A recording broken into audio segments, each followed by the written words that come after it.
حضرت عمر رضی اللہ تعالیٰ عنہ روایت کرتے ہیں کہ زید بن سعانہ نامی ایک یہودی تھا جس کو حضور نے قرض دینا تھا۔ آقا کریم علیہ الصلوۃ والسلام دو جہاں کے مالک ہیں،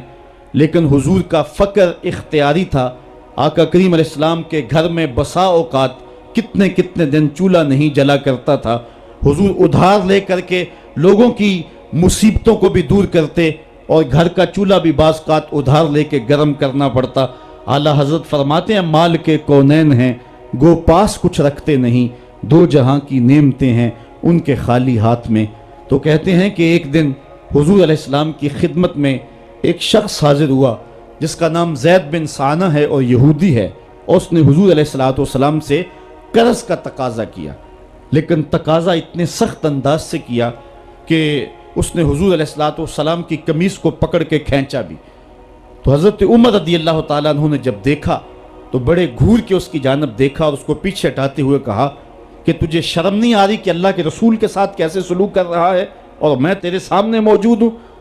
تو حضرت نبی رحمت صلی اللہ علیہ وسلم نے حضرت عمر کو کہا عمر مجھے تجھ سے اس بات کی توقع نہیں تھی۔ ذرا غور کیجئے حضور علیہ السلام کی اس سیرت کے انداز کو۔ ایک شخص آ رہا ہے اور حضور سے سختی کر رہا ہے، ابھی حضور کو قرض لٹانے کی جو تاریخ ہے اس میں بھی 4 دن باقی رہتے ہیں اور وہ ناجائز سختی کر رہا ہے۔ حضرت عمر رضی اللہ تعالیٰ عنہ نے جب اس کو گھورا اور سختی کی تو حضور علیہ السلام نے فرمایا عمر مجھے تیرے سے اس بات کی توقع نہیں تھی، تمہارا کام تو یہ تھا کہ مجھے حسن ادا کی تلقین کرتے کہ اچھے انداز سے قرض واپس کرو، اور اس کو جو ہے وہ نرمی کی تلقین کرتے، اور پھر آقا کریم علیہ السلام نے فرمایا اس کا قرض ادا کر دو، اور اے عمر جو تم نے اس کو گھورا ہے اس کے بدلے میں 20 وسق زیادہ کھجوریں بھی تم اس کو دو گے۔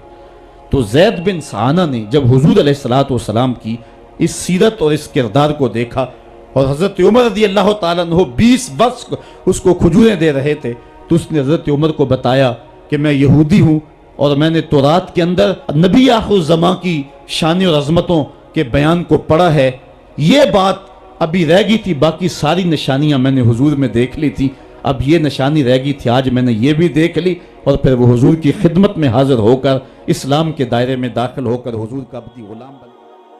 حضرت معاذ بن جبل رضی اللہ تعالیٰ عنہ فرماتے ہیں کہ ایک دن حضور گلی سے گزر رہے تھے اور میں ایک جانور کی کھال اتار رہا تھا، اور مجھے کھال اتارنے کا طریقہ نہیں تھا، مجبوراً مجھے کھال اتارنا پڑی۔ تو حضور گزرے تو مجھے دیکھا کہ معاذ بن جبل کو کھال اتارنا نہیں آ رہی، تو حضور رک گئے اور آقا کریم نے فرمایا معاذ ٹھہرو ذرا میں تمہیں بتاتا ہوں کہ بکری کی کھال کیسے اتاری جاتی،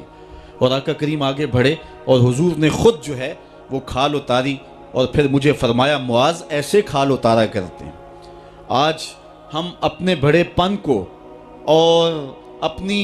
عظمت کو اس انداز سے لوگوں کے سامنے رکھنا چاہتے ہیں کہ ہم جو ہے وہ ٹشو کا ایک ٹکڑا بھی نہیں پکڑ سکتے، اور وہ بھی پکڑانے کے لیے ہمارے پاس ایک خادم موجود ہوتا ہے،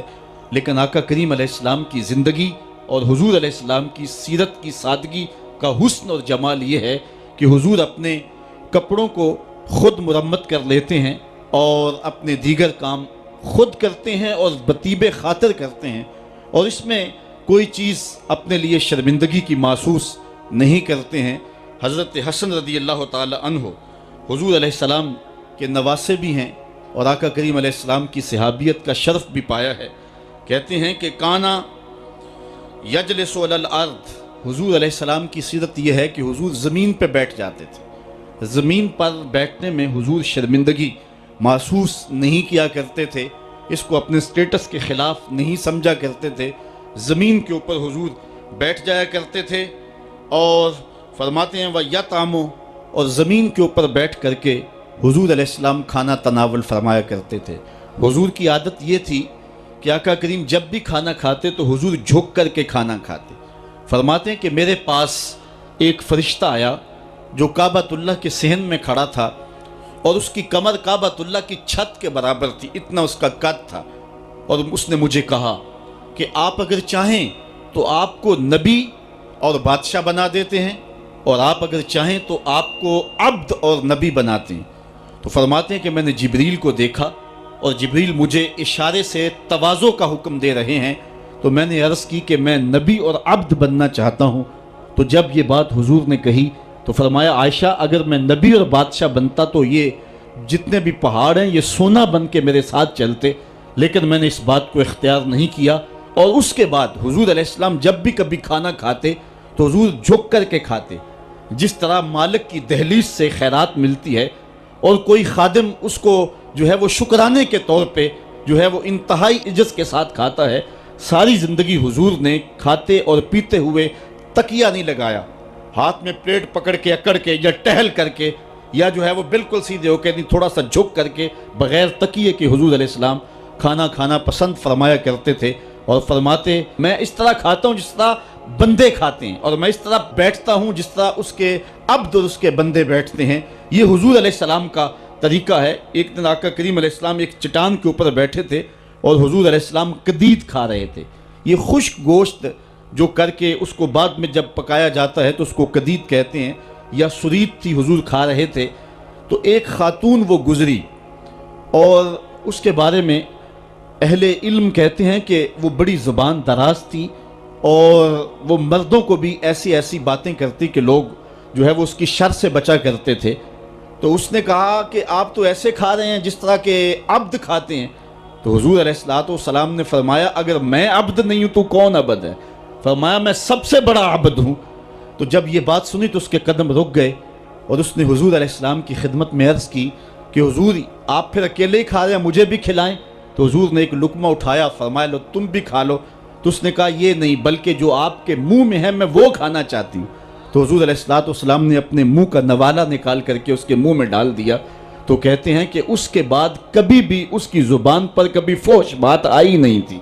حضور کے جوتے کی وہ برکت تھی اور اس کا وہ فیضان تھا کہ اس کے اندر ایسی روشنی ہو گئی۔ پہلے وہ سخت لعان تھی، گالیاں دینے والی تھی اور فحش گفتگو کرنے والی تھی، لیکن حضور علیہ السلام کے جوتے کی برکت سے اللہ تعالیٰ جل شانہ نے اس کی زبان کو حسن بھی دے دیا اور جمال بھی عطا فرما دیا۔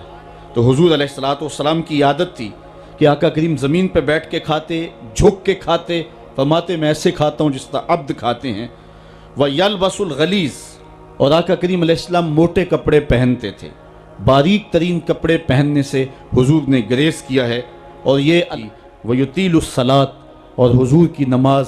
لمبی ہوا کرتی تھی۔ وَيُكَسِّرُ الْخُطْبَةَ، اور خطبہ حضور مختصر فرمایا کرتے تھے۔ وَلَا يَانِفُ أَن يَمْشِيَ مَعَ الْأَرْمَلَةِ وَالْمِسْكِينِ فَيَقْضِي لَهُ الْحَاجَةَ، اور حضور علیہ السلام اس بات میں کوئی شرمندگی محسوس نہیں کیا کرتے تھے کسی مسکین، کسی لاچار، کسی بیوہ، کسی یتیم اور کسی مسکین کے ساتھ چلیں اور اس کے کام آئیں اور مصیبت میں اس کا دکھ بانٹ دیں اور اس کی حاجت کو حضور پورا فرما دیں۔ یہ حضور علیہ السلام کی سیرت کے وہ روشن پہلو ہیں کہ آقا کریم علیہ السلام کی